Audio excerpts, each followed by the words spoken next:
Now, opposition parties are upset with the decision by the eThekwini municipality to host a lavish R1.7 million award ceremony paid for by ratepayers. The eThekwini Municipality City Stars Awards is an annual event which aims to reward the Metro's officials for their work. Various parties believe ratepayers' monies could have rather been used to fix crumbling infrastructure and improve service delivery. Opposition parties and residents of the eThekwini Metro are up in arms about a council decision to spend R1.7 million on a function for 200 hard-working municipal officials. The budget for the annual function was approved at a council meeting earlier in the week.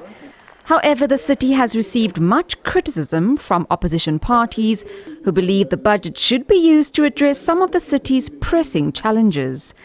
The decision to host the lavish party comes at a time when the eThekwini municipality is plagued with service delivery issues.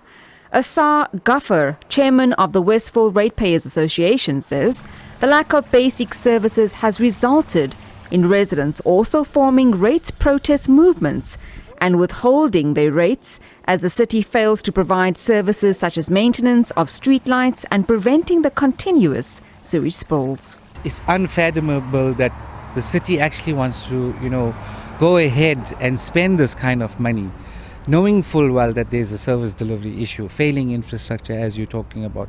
And when we're talking about failing infrastructure, we're talking about water, a basic need that everyone requires, which is quite urgent. And if the city doesn't attend to this in the next 6 to 8 months, the problems that we're facing at the moment will be far worse than what we're seeing right now. The pipelines from Mgeni water to the pump stations or to where it belongs to Mgeni, that infrastructure is fine.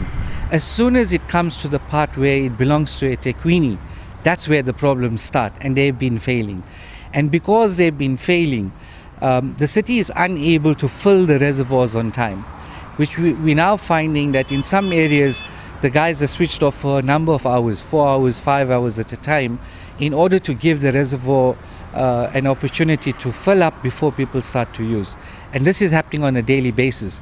Opposition parties who voted against the event to be held at the Nkosi Albert Luthuli International Convention Centre says the venue and catering costs are estimated to be about R4,500 per person.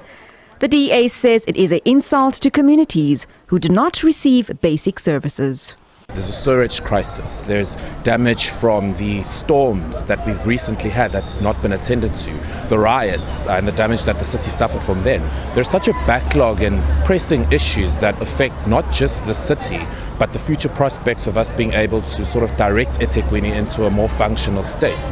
And so to take such an exorbitant amount of money and place it to what we've now calculated would be about R4,500 per head is absolutely something we can't support. And so what the DA is going to be doing now is writing to the chairperson of that committee, but we're also going to be writing to the Auditor General and asking them to condemn this reckless and wasteful expenditure.